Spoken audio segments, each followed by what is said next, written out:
자, 오늘은 누가복음 17장 1절부터 10절까지의 말씀을 통해서 주여 나로 실족하지 않게 하소서라는 제목으로 오늘 함께 주의 말씀을 좀 보도록 하겠습니다. 세상의 모든 생명체에 공통된 특징이 있다라면요, 그것은 변화하고 성장한다는 사실입니다. 변화가 없고 성장이 없다라는 건요, 바로 그것은 죽은 것을 말하는 것입니다. 성경에도 보잖아요. 오늘 우리의 믿음을 성경에서는요, 생명체에 비유를 하고 있습니다. 그래서 믿음의 진보라든지 신앙의 성숙, 신앙의 성장이라는 이런 말들을 많이 사용하고 있는 것을 우리가 보게 됩니다. 그것도요, 어떤 단순한 권고나 어떤 권면의 차원이 아니라 명령을 하고 있다라는 거예요. 너희 믿음의 진보를 보여라. 너희의 믿음이 더욱 자라가라. 그리스도를 아는 지식에서 자라가라. 이렇게 어떤 권면이나 권면 차위에서 말씀하는 것이 아니라 명령이라는 그러한 모습 가운데 우리들에게 말씀을 주시더라는 거예요. 사랑하는 성도 여러분, 저는요, 오늘 저와 여러분이 신앙이 좀 점점 더 성숙과 성장을 향하여 자라가기를 소망합니다. 그런 면에서요, 오늘 본문 말씀은요, 예수님이 지금 제자들에게 주신 제자도입니다. 지난주에도 제자도의 그런 내용들을 좀 함께 말씀을 나눴지만, 오늘 지금 주님께서 우리들에게 지금 하시는 이야기가 뭐냐면요, 적어도 너희들이 나를 따르는 제자라면 이 정도는 해야 하지 않겠느냐, 지금 그러한 의미로 오늘 말씀을 통해 우리들에게 주고 계시다라는 거예요. 그러면서 우리들에게요, 성숙한 신앙이 무엇인지 오늘 우리에게 지금 가르쳐 주고 있습니다. 오늘 본문 17장 1절에 보게 되면 어떻게 나와 있습니까? 우리 함께 읽어볼까요? 예수께서 제자들에게 이르시되 실족하게 하는 것이 없을 수는 없으나 그렇게 하는 자에게는 화로다. 지금 이 말씀은요, 실족해 하지 말아라, 그 이야기를 지금 가장 먼저 지금 하고 계신다라는 거죠. 여기에서 중요한 단어가요, 실족이라는 단어입니다. 그런데 참 안타까운 사실이 뭐냐면요, 우리가 이 땅을 사는 동안에요, 죽을 때까지요, 우리의 마음과는 달리요, 실족하게 하고 또한 실족하며 사는 삶을 막을 수가 없다라는 것입니다. 이 실족이라는 단어가요, 헬라어라는 스칸달론이라는 단어입니다. 스칸달론. 이 뜻은요, 장애물 혹은 잘못이라는 뜻을 가지고 있습니다. 영어에 보면요, 스캔들이라는 단어가 있죠. 스캔들. 이 스캔들이라는 단어가 여기에서 파생된 단어이거든요. 여러분, 인생을 살면서 덫에 걸리고 싶으신 분 아무도 없으시죠? 그런데 우리가 이 땅을 사는 동안에요, 인생이라는 자체가 이런 이런 장애물을 피할 수가 없다라는 거예요. 우리 모두는요, 아무도 덫에 걸리는 그런 삶을 살고자 하는 사람은 아무도 없다라는 겁니다. 그런데 안타깝게도 그 장애물, 덫을 피할 수 없더라는 거예요. 오늘 성경은 그래서요, 주님께서는요, 이 실족에 관련하여서 우리들에게 두 가지를 지금 말씀을 해주고 계십니다. 얼마나 이걸 강조하시는지 2절 말씀 함께 볼까요? 그가 이 작은 자 중에 하나를 실족하게 할진대 차라리 연자 맷돌이 그 목에 매어 바다에 던져지는 것이 나으리라. 무슨 말씀입니까? 다른 사람을 실족해 하는 일을 하지 말라. 굉장히 강한 어조로 지금 말씀을 하고 계십니다. 작은 자 중에 하나라도 실족하게 하면 연자 맷돌을 목에 메고 빠져 죽는 것이 그게 더 낫다. 지금 그렇게 이야기를 하시는 겁니다. 여기서 작은 자라는요, 나이가 작은 걸 말하는 것이 아니라 믿음이 작은 사람을 말하는 겁니다. 그러니까 뭐예요? 믿음이 작은 사람은요, 여러분이 알다시피 조금만 어떻게 해도 쉽게 실족을 하거든요. 자, 그런데 그런 믿음이 없는, 그런 믿음이 작은 사람이라도 실족하지 않도록 조심해야 한다라는 거죠. 저는요, 이 구절을 읽을 때 굉장히 두려운 마음이 있었습니다. 제가 목사이기 때문에요, 늘 성도들이나 어떤 사람들 앞에 서서 말을 하고 행동을 하기 때문에 혹시라도 어떤 저의 언행을 통해서 누군가 한 사람이라도 저 때문에 실족당하는 그런 어떤 성도가 있을까봐 언제나 좀 걱정이 되는 부분이 있다라는 것입니다. 여러분은 아마 웃을 수 있겠지만 저는요, 그래서 실족하지 않게 하기 위해서요, 지금도 마켓에 가면요, 술 파는 곳을 지나도 안 가요, 잘. 왜요? 혹시라도 누군가가 오해해서 실족할까봐. 목사님이 술 파는 데로 가고 있네? 사랑하는 성도 여러분, 혹시 내 주변에 있는 어떤 형제나 이 자매들을 내가 의도치 않게 혹시라도 실족시킨 일은 여러분 없으십니까? 우리는요, 마음에 이런 게 좀 있어요. 내가 의도하지만 않았다라면 다 용서가 될 것이다 라는 생각을 하는데요, 그렇지만도 않다라는 거예요. 예를 들어서 목장이나 어떤 모임에서 나도 모르게 무심코 어떤 목사님이나 어떤 집사님이나 어떤 누군가에 대해서 내가 험담 한마디 한 것이, 그것이 믿음이 없는 어떤 형제를 실족시키는 일이 되었다라면요, 그건요, 여러분이 너무나도 잘못한 일이라는 거예요. 회개할 죄라는 것입니다. 저는 오늘 여러분들을 축복하기를 원합니다. 저는요, 오늘 여러분이요, 다른 사람들을 실족해 하고 넘어뜨리는 사람들이 아니라요, 다른 사람들을요, 세워주고 일으켜 세워주는 분들이 다 되시기를 주님의 이름으로 축복합니다. 우리 옆에 분들에게 좀 이렇게 얘기할까요? 제가 당신을 세워주겠습니다. 자, 그런가 하면 둘째로요, 내가 다른 사람들을 실족시켜서도 안 되겠지만 또 나 자신도요, 누군가로부터 실족당하는 일을 피하라라는 것입니다. 오늘 보면 우리 3절과 4절 우리 함께 읽겠습니다. 너희는 스스로 조심하라. 만일 내 형제가 죄를 범하거든 경고하고 회개하거든 용서하라. 만일 하루에 7번이라도 내게 죄를 짓고 7번 내게 돌아와 내가 회개하노라 하거든 너는 용서하라 하시더라. 내 형제가 죄를 범하거든 경고하고 회개하거든 용서해라. 여러분, 여기서 나오는 내 형제가 죄를 범한다라는 건 무슨 죄를 말하는 걸까요? 지금 우리가 함께 읽었던 본문 1절과 2절과 연결이 되는 것입니다. 나를 실족해 하는 죄를 말한다라는 거예요. 그러니까 만일 형제가요, 나를 좀 실족해 하는 죄를 범하거든 어떻게 하라고요? 어떻게 하라고요?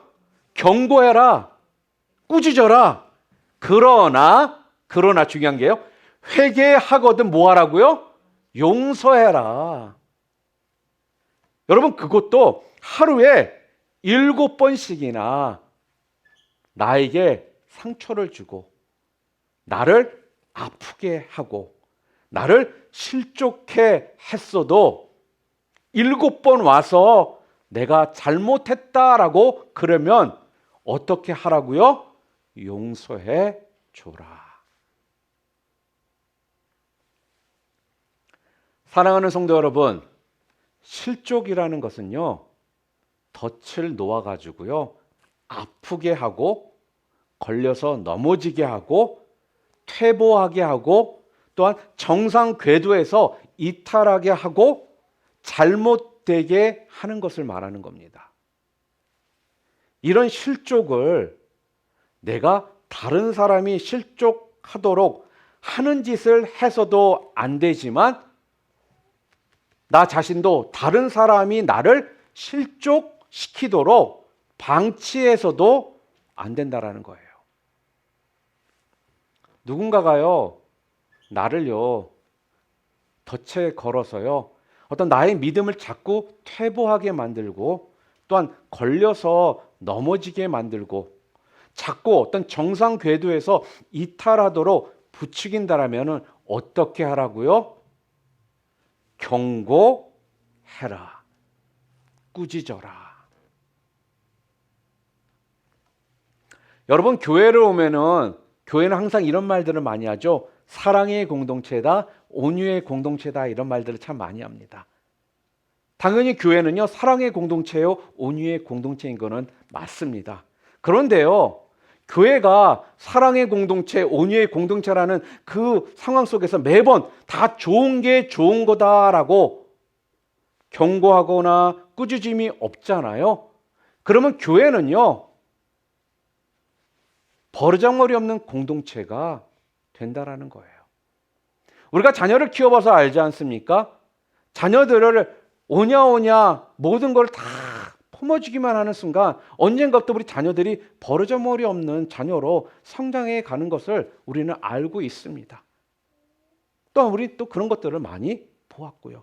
마찬가지로 교회도 그렇다는 것입니다. 사랑의 공동체, 온유의 공동체라는 어떤 그 말 때문에 모든 걸 다 좋은 게 좋은 거라고 생각해서 경고하고 꾸짖어야 될 부분이 있음에도 불구하고 그렇게 하지 않았을 때는 그 공동체는 버르장머리 없는 공동체가 된다는 거예요. 우리 하나님은요, 원하시는 공동체가 이런 공동체가 아니거든요. 그러니까 쉽게 말해서 하나님이 원하시는 공동체가 그렇게 해서는 될 수가 없다라는 것입니다. 맞습니다. 이 모든 것 위에 사랑을 더 해야겠지만 교회가 때로는 자꾸 믿음과 말씀에서 이탈하게 되면요, 꾸짖어야 된다라는 거예요. 그냥 모든 것을요, 허허허 하면서 웃어 넘겨서는 안 된다라는 것입니다. 단호해야 한다라는 거예요. 그러나 나를 실족해 하고 나를 아프게 하고 나를 힘들게 했지만 그가 잘못을 구하고 회개를 하면요, 용서해 주라는 거예요. 용서해라. 여러분, 눈에는 눈, 이에는 이로 원수 갚는 천박한 인생이 아니라 예수님처럼 용서를 베풀며 살아가는 은혜의 사람들 다 되시기를 주님의 이름으로 축복합니다. 이처럼요, 예수님께서 다른 사람들을 실족해 하지도 말고 또 누군가가 너를 실족하게 하지도 말라, 이렇게 지금 말씀을 하시자 제자들이요, 지금 뭐라고 응수하느냐 하면요, 우리 5절 말씀 함께 읽어볼까요? 함께 읽겠습니다. 사도들이 주께 여짜오되 우리에게 믿음을 더하소서 하니, 우리에게 믿음을 더하소서. 저는요, 이 구절에서 제자들의 대답에 감탄을 했습니다. 제자들이 얼마나 지혜로운지 모른다라는 거예요. 예수님이 다른 사람을 실족해 하지도 말고 너희들도 실족 당하지 않도록 조심해라 그랬더니요, 다른 것을 구하지 않고요, 뭐를 구했다라고요? 우리 주님께 믿음을 구하더라는 거예요. 믿음을. 주여, 우리에게 믿음을 더하여 주시옵소서. 저는요, 이게 굉장히 중요한 포인트라고 생각을 합니다. 다른 사람을 실족시키지 않는 인생이 되기 위해서 내 인격을 더 다듬고 더 도덕적인 사람이 되려고 노력하고 더 교양을 쌓고 이래가지고는 절대로 실족시키지 않는 인생이 될 수가 없습니다. 그리고 내 인격이요 더 다듬어졌다고 해서요 내가 실족하지 않는 것도 아니라는 거예요. 그렇기 때문에 내가 다른 사람을 실족시키지 않고 누군가로부터 실족당하지도 않으려면 뭘 구해야 되느냐? 믿음을 구해야 되는 겁니다. 믿음을 더해 주시옵소서. 아멘.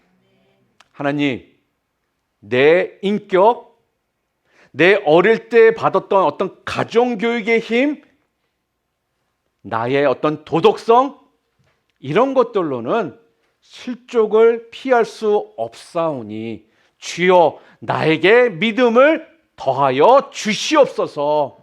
이것이 오늘 우리가 구해야 될 기도 제목 가운데 가장 중요한 기도 중 하나입니다. 그리고 이렇게 제자들이요 주님께 믿음을 구하니까요 우리 주님이 제자들에게 뭐라고 말씀을 하시냐면요 6절 말씀 또 함께 읽어볼까요? 주께서 이르시되 너희에게 겨자씨 한 알만한 믿음이 있었더라면 이 뽕나무더러 뿌리가 뽑혀 바다에 심기어라 하였을 것이요 그것이 너희에게 순종하였으리라. 이게 무슨 말씀입니까?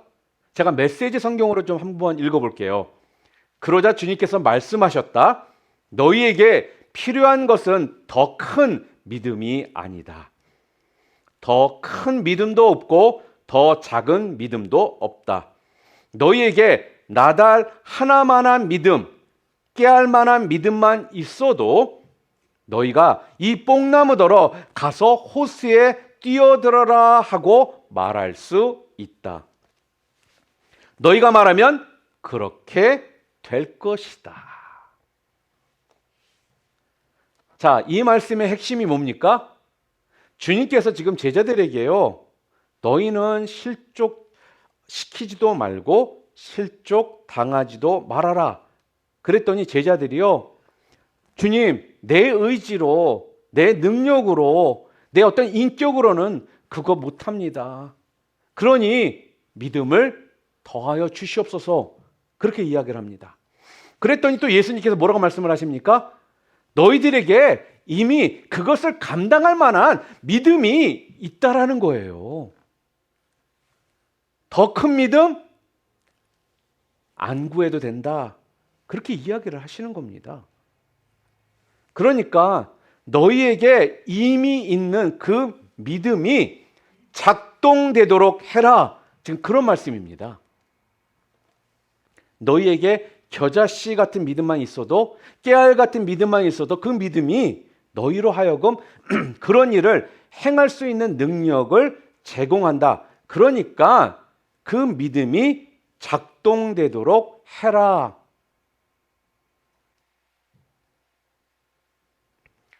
여러분, 여기에서 우리가 정말로 기도해야 할 기도 제목이 있습니다. 다른 것이 아니라 하나님, 내 안에 작은 겨자씨 같은 믿음이 있습니다. 이 믿음이 작동되게 하여 주시옵소서. 이게 바로 여러분과 제가 해야 될 기도 제목이라는 거예요. 여러분과 저는요, 이 믿음이 있다라는 것입니다. 이 믿음이요, 작동만 되면 그런 일들을 행할 수 있다라는 거예요. 믿음이 여러분 작동하되 내가 어릴 때부터 받았던 어떤 많은 상처 때문에 또는 가정적인 어떤 아픔 때문에 또 어떤 나의 미성숙함 때문에 그래서 나도 모르게 자꾸만 다른 사람들에게 상처를 주고 아픔을 주려는 내 그 본능이 튀어나올 때 주여 이것을 제어할 수 있는 내 작은 믿음이 작동되게 하여 주시옵소서.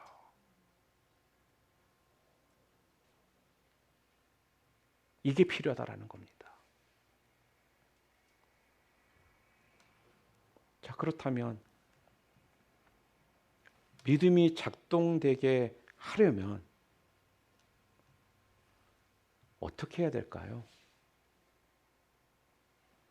주님께서요, 너희의 믿음이 작동되려면 너희가 해야 할 일이 하나 있다라고 말씀을 합니다.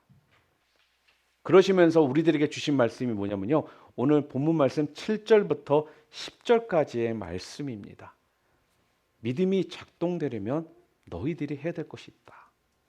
뭘 우리가 행할 때, 뭘 우리가 갖출 때 우리의 믿음이 작동되느냐? 우리 7절부터 10절 좀 길지만 좀 중요하기 때문에 우리 좀 함께 읽도록 하겠습니다. 함께 읽겠습니다. 너희 중 누구에게 밭을 갈거나 양을 치거나 하는 종이 있어 밭에서 돌아오면 그더러 곧 와 앉아서 먹으라 말할 자가 있느냐? 도리어 그더러 내 먹을 것을 준비하고 띠를 띠고 내가 먹고 마시는 동안에 수종 들고 너는 그 후에 먹고 마시라 하지 않겠느냐? 명한 대로 하였다고 종에게 감사하겠느냐? 이와 같이 너희도 명령받은 것을 다 행한 후에 이르기를 우리는 무익한 종이라 우리가 하여야 할 일을 한 것뿐이라 할지니라. 아멘. 여러분, 이 말씀의 핵심이 뭡니까? 다시 좀 원점으로 돌아가 보겠습니다. 오늘 우리가 함께 읽었던 본문 말씀 앞부분으로 돌아가면서 예수님께서 제자들에게 뭐라고 말씀하셨다고요? 너희는 다른 사람을 실족시키지도 말고 너도 실족당하지 않도록 조심해라 그랬습니다.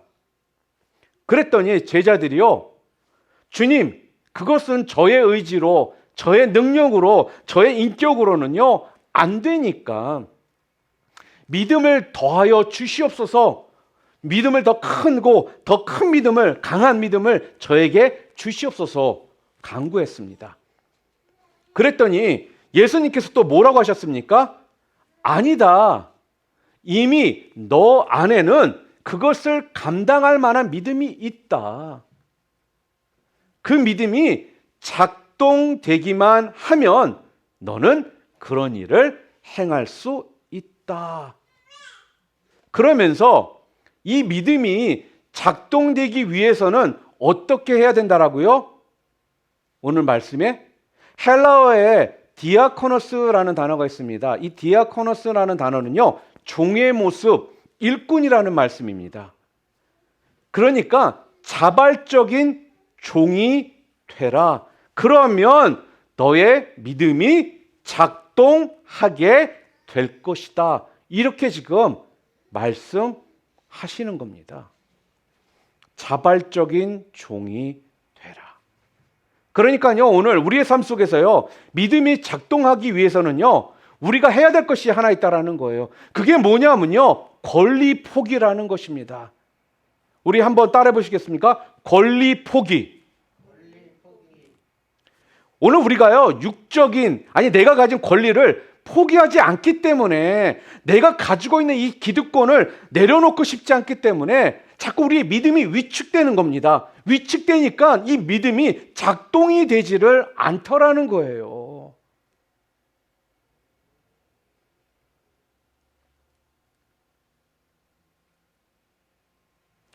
내 삶에서요, 믿음이 작동되게 하기 위해서는요, 권리 포기,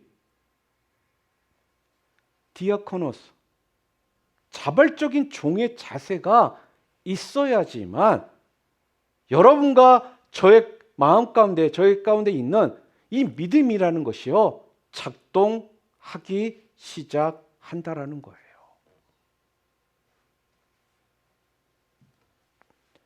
그래서요, 저는요, 이 말씀을 준비하며 묵상하면서요, 저도 저에게 이런 질문을 해봤습니다.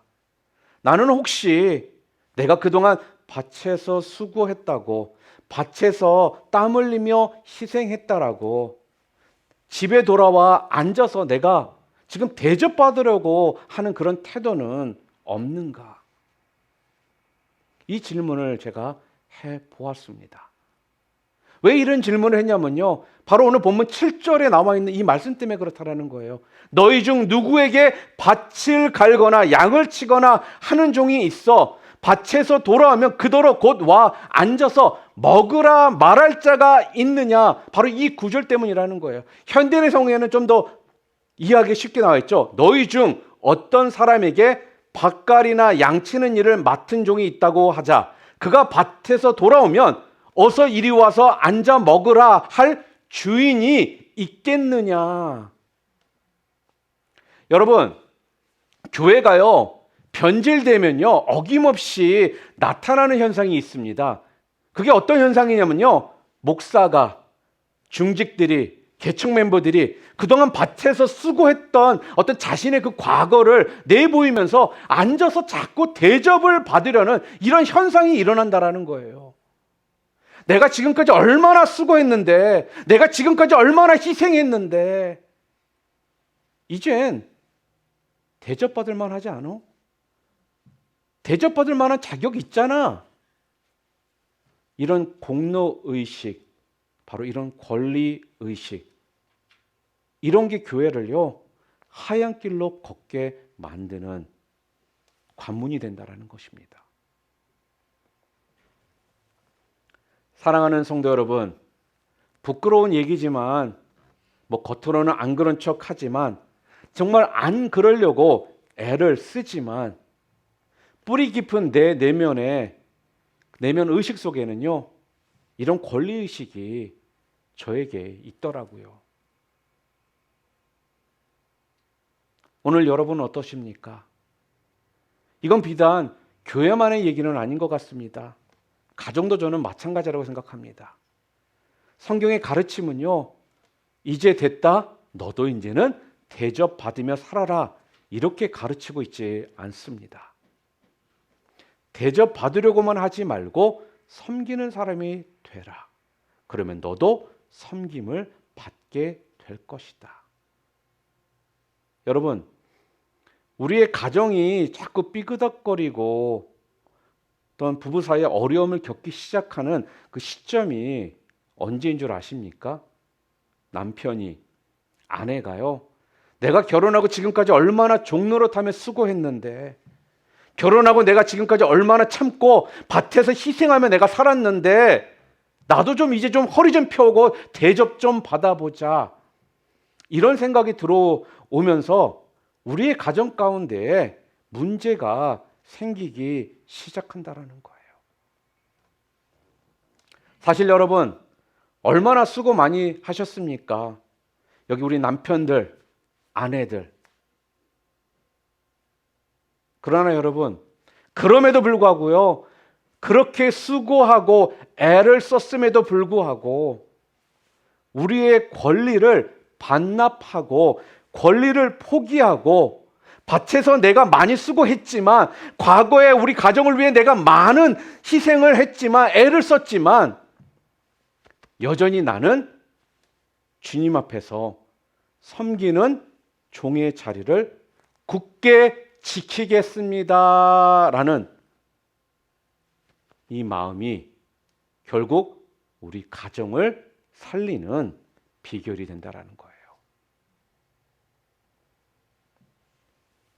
지금까지도 수고하고 애를 썼지만 대접받는 자리가 아니라 끝까지 섬기는 종의 자리에 서 있는 그런 여러분들 모두 되시기를 주님의 이름으로 축원합니다. 그러면요, 여러분이 가는 곳곳마다 거기에는 놀라운 살아나는 역사들이 있게 될 것이라는 겁니다. 자, 그러면서 주님께서요, 여러분과 저에게 늘 고백하기 원하시는 게 뭐냐 하면요, 우리 10절 말씀이거든요. 우리 10절 말씀 함께 읽어볼까요? 이와 같이 너희도 명령받은 것을 다 행한 후에 이르기를 우리는 무익한 종이라 우리가 하여야 할 일을 한 것뿐이라 할지니라. 우리는 무익한 종입니다. 우리가 하여야 할 일을 한 것뿐입니다. 여기서 무익한 종이란 아무 쓸모없는 종이라는 의미예요. 저는요, 임종 때 끝까지 섬기는 종의 자리에 있다가요, 주님 앞에 설 때 저는 이런 고백을 하고 싶습니다. 주님, 저는 무익한 종입니다. 제가 마땅히 해야 할 일을 한 것뿐입니다. 그리고는 꼴까닥.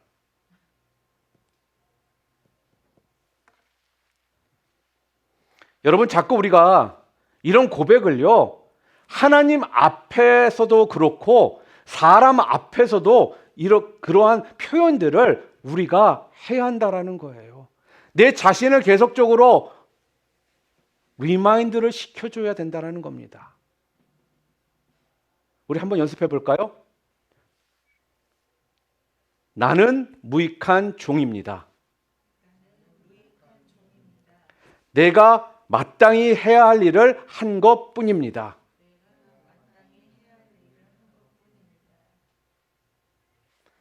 또한 부부끼리도요, 연습을 좀 하시기를 바랍니다. 남편이 아내에게, 아내가 남편에게, 여보, 나는 무익한 남편이야. 마땅히 해야 할 일을 한 것뿐이야. 여보, 나는 무익한 아내예요. 마땅히 해야 할 일을 하고 있을 뿐이에요. 또한 자녀들도 마찬가지입니다. 아빠, 엄마, 저는 무익한 아들이요 딸입니다. 부모들은 자녀들에게요, 아들아, 딸아, 나는 무익한 애비, 애미다. 여러분, 이러한 표현들을요, 이러한 고백들을요, 여러분 연습하시기를 바랍니다. 전혀 모르시는 분, 옆에 혼자만 있는 분들이라면요, 저는 무익한 놈입니다. 마땅히 내가 해야 할 일을 한 것뿐입니다. 저는 우리 교회 유행어가 되었으면 좋겠습니다. 서로 만날 때마다 나는 무익한 종입니다. 나는 마땅히 내가 해야 될 일을 한 것뿐입니다. 이것이 진짜 저희 교회의 유행어가 되었으면 좋겠어요. 분명 여러분 모두는 무익하다라고 말씀하셨습니다. 그러니까 집에 가서 뭐 그래도 나 같은 남편이 어디 있어? 나 같은 아내가 어디 있어? 나 같은 아들이 어디 있어? 딸이 어디 있어? 야, 나 같은 우리 같은 부모가 어디 있어? 이런 말 하지 마시기를 바랍니다.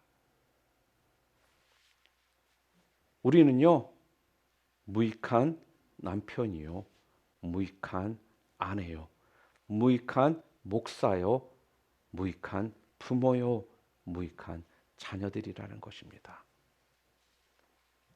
그러기에 마땅히 우리는 우리가 해야 할 일을 한 것뿐입니다. 권리가 없다라는 것입니다.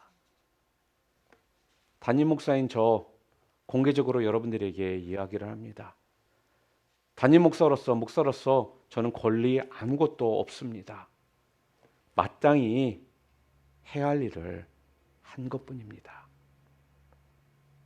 우리 모두 무익한 종임을 온전히 고백함을 통해 마땅히 해야 할 일을 한 것뿐입니다라는 고백이 여러분의 고백이 됨을 통해 여러분 모두가 권리가 없다라는 것을 인정하시고 받아들이시는 여러분들 되시기를 바랍니다.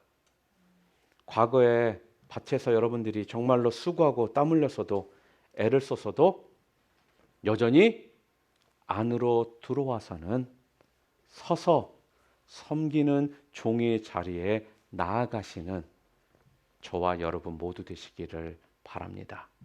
혹시라도 내 안에요, 이 독버섯처럼 자리 잡고 있는 있던 권리 주장, 안 그런 것 같지만 안 그런 척 하지만 혹시 내면 깊숙한 곳에 자리 잡고 있는 어떤 대접받고 싶은 이런 욕망, 여러분 이것과 싸우셔야 한다는 것입니다.